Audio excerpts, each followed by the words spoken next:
Армысың Тұран елі. Жеңістің екінші жылы құтты болсын ағайын.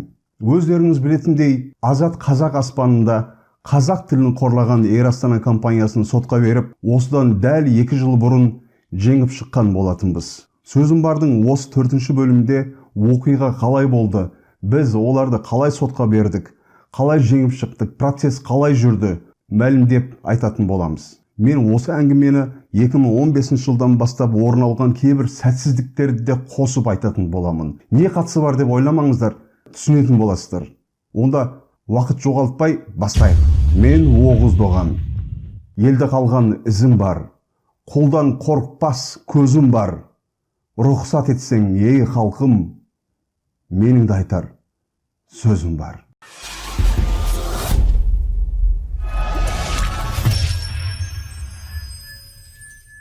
Менің өмірдегі ең үлкен армандарымның бірі ұлы даланы, Тұран елін көлікпен жүріп, адамдармен танысып, жақсылап көріп шығу еді. Өйткені ұшақпен немесе тіпті пойызбен барсаңыз, тек қана барған жеріңізді ғана көресіз. Мен сол арманыма 2015 жылы жеттім. Алматыдан жолға шықтым. Әзербайжанға, Бакуға барам. Тараз, Шымкент, Түркістан. Мақсат тек қана жету болмағандықтан көлікті жиі тоқтатып, Тұран елінің жүрегі таза адамдармен танысып, олардың нанын жеп, суын ішіп, әңгімелесіп асықпай жүрдім. Қызылорда, Байқоңыр, Арал, Қандыағаш, Ақтөбе, Байғанин, Атырау арқылы Ресейдің отарындағы Астраханға өттім. Қалмақияда 2 рет Құмға да баттым. Дағыстан, Махачқала, Дербент арқылы барған жерінде тек қана ана тілінде сөйлесіп, 5000 шақырымдық жолды 5 күнде жүріп, ақыры Бакуға жеттім. Әзербайжан түркі елдерінің ең әдемілерінің бірі. Әзербайжан халқы өте қонақжай, патриот халық. Мені өте жақсы қарсы алып, елдің барлық жерін қыдыртты. Türkçeli qonaq, türkolog alim Oğuz Doğan. Онда 1 айдай болдым. Ай қардашлар, çox да рахмышам сіздер үшін. Қайтар жолда жеке өміріме байланысты бір нәрселерге көңілім түсіп, кәдімгідей қайғырып жол жүрдім. Мұндайда кіретін есікте таппайсың ғой. Бұл жоспарымды өзгерткен бірінші сәтсіздік еді. 5 күнде жеткен жерімнен өте ақырын айдап қайтып жатырмын. Дербент пен Махачқалада бірнеше күнімді өткіздім. Енді Қалмақия мен Астраханда тоқтамай, Құрбан айттың 1-ші күні еді, Атырауға өттім. Атыраудың шекарадан кейінгі алғашқы ауылдарының бірінде айт намазын оқығаннан кейін құрбандығымды шалып, жолды жақсырақ деп естігендіктен Орал жаққа жөнелдім. Оралда жүрген кезде Таразда менің туған бауырымдай жақсы көретін Нұржан Тойланбай деген бауырым бар. Ол хабарласты. Ой аға, көңіл күйіңізді сүрмей қойыңызшы. Жақында осы жерде Қазақ хандығының 550-ші жылы өтеді. Келмейсіз бе, бірге шараларға қатысып, ата-бабалар рухын еске алып, көңілімізді көтерер едік деді. Жарайды, сөйтейін дедім. Бірақ осы тойға әлі бірнеше апта бар еді. Жылдамдығымды одан да түсірдім. Оралдан кейін Жымпиты, Ақтөбе. Жолда кетіп баратқанда Исатай батырды көріп, батпаққа батып әрең жетсем де, басына барып Құран бағыштап жолға қайтуды бұйырды. Арал теңізін көріп суретке түсірейін деген ойым бар еді. Жақындаған кезде телефоным бұзылып қап, тура 1 күнімді Арал қаласында Ғалым деген жөндеуші бауырыммен өткіздім. Сосын Қызылорда облысы Жаңақорған ауданы Түгіскен ауылында менің 26 жылдық досым Сардар Садықов бар. Қожалар мен Қоңыраттардың ауылы ғой. Сардар сол Түгіскеннің әкімі. Көңіл күйім әлі орнына түспей, Қазақ хандығының тойына да әлі уақыт бар деп 15 күн Сардардың үйінде жаттым. 15 күннен кейін жолға шығып, әйтеуір Түркістанда 1 күн қадірлі әріптесім Жамбыл Ералыға қонақ болып, тойдың басталуына 1 күн қалғанда Таразда Нұржан бауырымның үйіне келіп жеттім. Нұржан жұмыстан сұранған ғой. Ертесі күні қолымызда бағдарлама, шараларды іздей бастадық. Бағдарламаға қарап, айтыс өтетін жерге барсақ, ол жерде айтыс жоқ, концертке барсақ, концерт жоқ, конференцияға барсақ, конференция жоқ. Бұл не сұмдық? Бағдарлама өзгеріпті, бірақ жаңа бағдарлама еш жерде жоқ. Нұржан екеуіміз ызаланып университеттің коридорларында Қазақ хандығы туралы конференцияны іздеп жүргенде, қайда екенін сұрау үшін ашық бір есіктен кірсек, онда Әлімбай Найзабаев деген кісімен таныстық. Өзі Абай танушы, Төлеген танушы екен. Менің де тіл әдебиет маманы екенімді естіген соң, Әлімбай ағаймен Абай және Төлеген Айбергеновтың шығармашылығы жайлы жақсы әңгімелестік. Электрондық поштамды жазып алды. Қазақ хандығының той аясында басқа шараға қатыса алмай мен қатты ренжідім. Сол жылы орын алған Екінші сәтсіздік осы еді. Әлімбай ағаймен байланысты үзген жоқпыз. Бір күні хабарласып 2017 жылдың 10 қаңтарында өтетін Төлеген Айбергеновтың 80 жылдығына арналған конференцияға мені баяндамашы ретінде шақырды. Конференцияға қатысып, Мағжаннан Төлегенге, Төлегеннен бостандыққа ұласқан сағыныш атты баяндамамды оқыдым. Сол конференцияда Айбергеновтың қыздары Салтанат, Махаббат, Айнар және Хосне Айбергеновалармен таныстым. Олар мені Төлеген ақынның сол жылдың жазында Ақтөбеде өтетін тойына шақырды. Тамыз айында біз Эрастан ұшағымен 10 адамдай болып Алматыдан Ақтөбеге ұштық. Той керемет өтті. Ақтөбенің Байғанин ауданында Миял ауылында ұлы ақынға арналған күшті шараларға қатыстық. 14 тамыз 2017 жыл. Біз Ақтөбеге 10 адам бір ұшақпен келсек те, мен Айнар апайға Алматыға ұшатын тікелей рейстен билет табылмапты. Ойбай бәрі ұшып кетіп, біз Айнар апай екеуміз бірінші Астанаға ұштық. Сосын оның ұшағымен менікі де бөлек екен. Ол жарты сағаттан кейін Алматыға ұшып кетті де, мен жалғыз қалып Астана әуежайында 3 сағат күтіп отырдым. Енді 2015 жылдан бері орын алған осы сәтсіздіктердің не қатысы бар деп ойлайтын шығарсыздар. Әзербайжаннан қайтар жолда менің көңіл күйім түспесе, сол үшін мен Қазақ хандығының тойына қатысайын демесем, Қазақ хандығының тойында бағдарлама өзгермесе, біз ашуланып Әлімбай мырзамен таныспасақ, Әлімбай мырза мені конференцияға шақырып, Айбергеновалармен таныстырмаса, олар мені Төлеген ақынның Ақтөбедегі тойына шақырмаса, тойдан қайтар жолда мен жалғыз қалып, жалғыз ұшып кетпесем, осы оқиға болмас еді. Мен соңғы кездері ұлтыма, халқыма қызмет ете алмай жүрмін деп ренжіп жүргем. Осы жерден бәріміз алатын бір сабақ бар. Егер сіздердің ниеттеріңіз таза, ойыңыз түзу болатын болса, Құдай тағала сіздердің жоспарларыңызға қарамайды, одан да жақсы жоспар құрып береді. Осындай сәтсіздіктерден, осындай жақсылықты жаратқан Құдайға қалай сенбейсің? Әйтеуір менің ұшағымда ұшты. Басында бәрі дұрыс сияқты еді. Ал қашан борышкерлермен сөйлесу керек болғанда, мен ашулана бастадым. Өйткені олардың бірде менімен қазақша сөйлескен жоқ бар ғой. Бәрде маған тамақ пен шай әкелген қазақ қызы Мәдинадан басталды. Мәдина сол күні бір нәрселерге көңіл түсіп жүрді ма, күйеуімен ұрысып қалды ма, әкесі ұрысып тастады ма білмеймін, қабағын түйіп, маған әрқашанда дөрекі жауаптар беріп жүрді. Көңіл күйі түсіп, дөрекі жасаса жасай берсін, жарайды, бірақ мен орыс тілін түсінбейтінімді бірнеше рет айтқаныма қарамастан, ол барлық сөздерін тек қана ресей тілінде ғана айтты. Басқа борышкерлерді шақырсам, қызық, олар да тек қана орыс тілінде сөйлейді. Арасында ағылшын тілінде бір нәрселер айтады маған.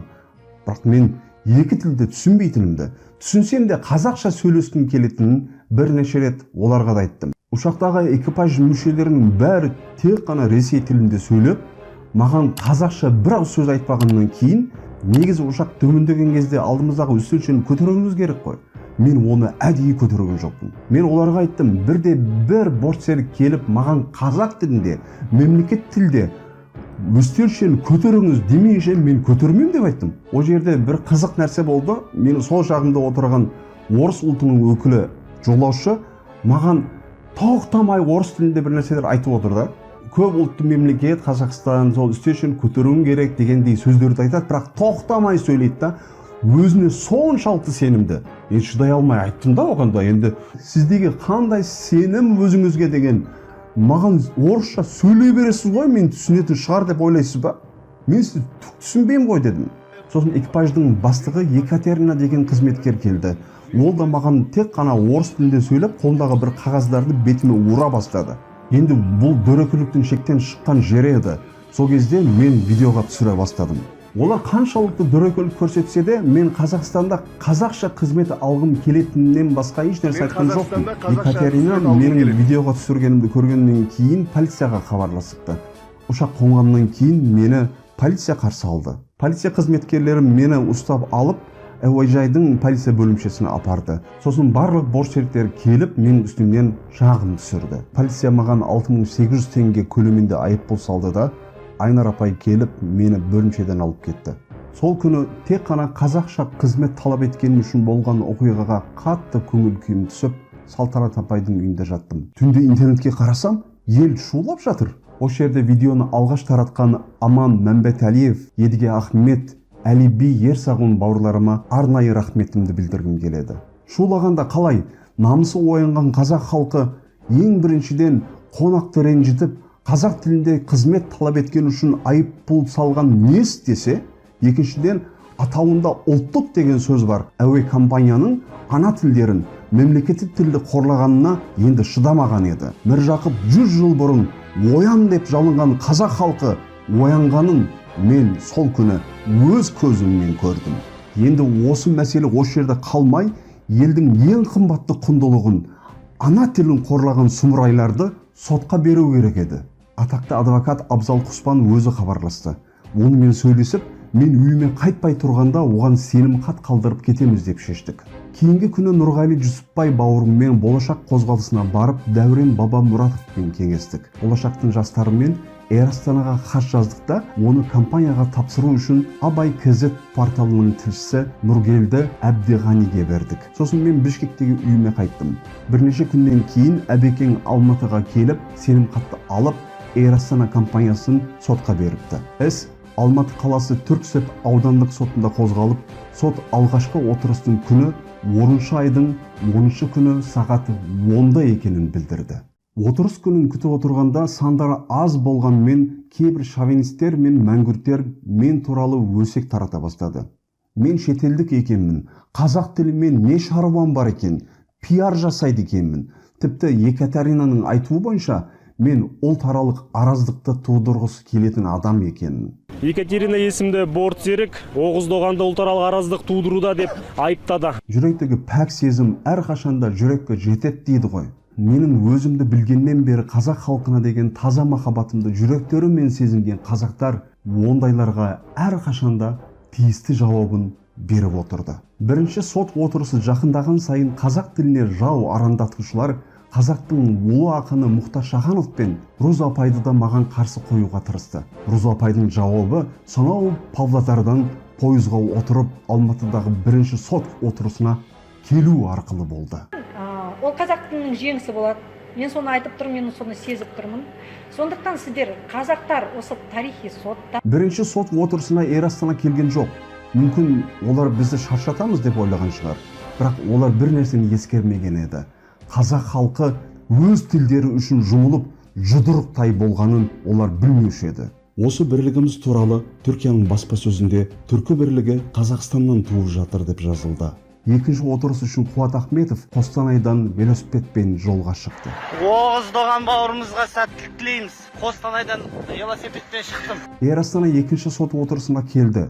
Бірақ олардың сөзі біз қазақ тілін білеміз, мемлекеттік тілді құрметтейміз дегеннен басқасы болған жоқ. Енді білмейміз не үшін Эйр Астананың іс-әрекеттері заңсыз деп ойлайды. Өйткені ол националдық компания. Сіз өзіңіз біліп тұрғандай, бүкіл өзінің кәсіби ретінде бортсеріктер қазақша тілінде жақсы меңгеріп, және олар талаптың қараусыз қалдыруын сұрады. Үшінші сот отырысы болды.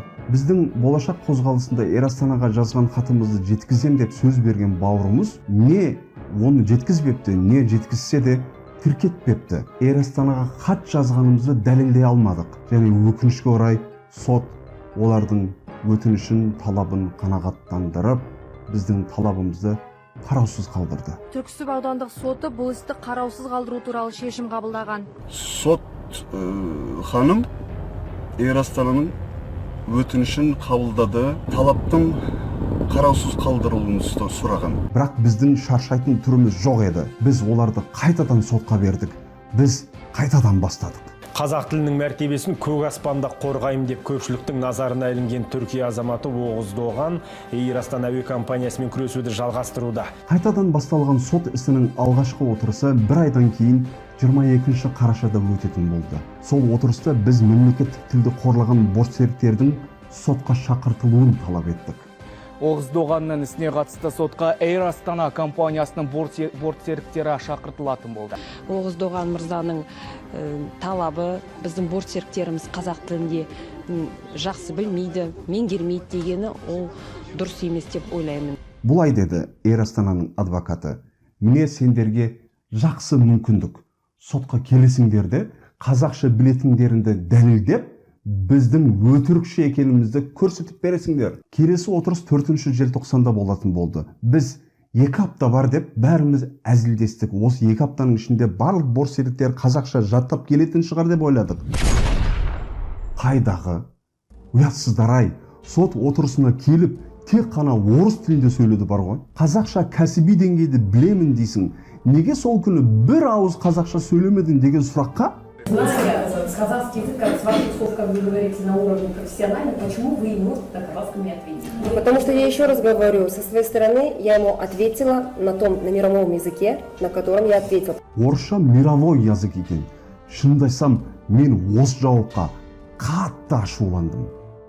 Мен енді қызық, шешуші сот 21 желтоқсанда болатын болды. Мемлекеттік тілді білмейтін, білсе де мировой языкта қызмет көрсететін Эйр Астанаға қарсы жеңіс өте жақын еді. Бірақ та осыған қарамастан әлде сенбейтін адамдар көп еді. Осы шовинистер мен мәңгүрттерді жеңу мүмкін емес екен. Тіпті мені қамап тастауы мүмкін екен. Азат қазақ аспанында қазақ тілінің қорлануына Әлиханның, Мағжанның, Міржақыптың, Кенесары ханның әруағы разы болар мыйды? Талапкер Оғыз Доған жауапкер Эйр Астана акционерлік қоғамына әуе компаниясына тиесілі борт серіктерінің қазақ тілінде қызмет көрсетпеу әрекетін заңсыз деп тануды, Эйр Астана әуе компаниясының өзіне тиесілі әуе кемесінің кабина экипажына мүшелерін жолаушыларға қызмет көрсетуде қазақ тілін еркін меңгеруге міндеттеуді, жауапкер Эйр Астана әуе компаниясынан моральдық залал ретінде 1 теңге өндіру туралы талап арызы ішінара қанағаттандырылсын.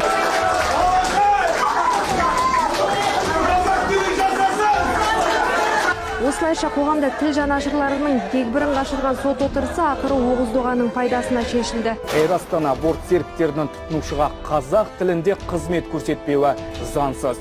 Түрксіб аудандық соты ұлттық әуе компаниясы мен түрік азаматы Оғыз Доған арасындағы дауды осылай тәмамдады. Оғыз Доған Эйр Астананы сотқа беріп, жеңіп шықты. Эйр Астана Оғыз Доғаннан сотта жеңіліп қалды. Бұл жеңіс біздікі, бұл жеңіс сенікі. Ұлы қазақ халқы жердің кімдікі екенін, елдің кімдікі екенін, тілдің кімдікі екенін оларға біз сіздермен бірге көрсетіп бердік. Жеңістің 2-ші жылы құтты болсын. Қазақ тілі аспанның ең биігінен ғана көрінсін. Мен бұл жеңісті өміріме нұр болған, жолыма жарық болған Мағжан ағама арнадым. Соңғы сөзді де Мағжан сөйлесін. Жарық көрмей жатсаң да ұзақ, кен тілім. Таза, терең, өткір, күшті, кең тілім. Таралған түрік балаларын бауырыңа, ақ қолыңмен тарталарсың. Сен тілім.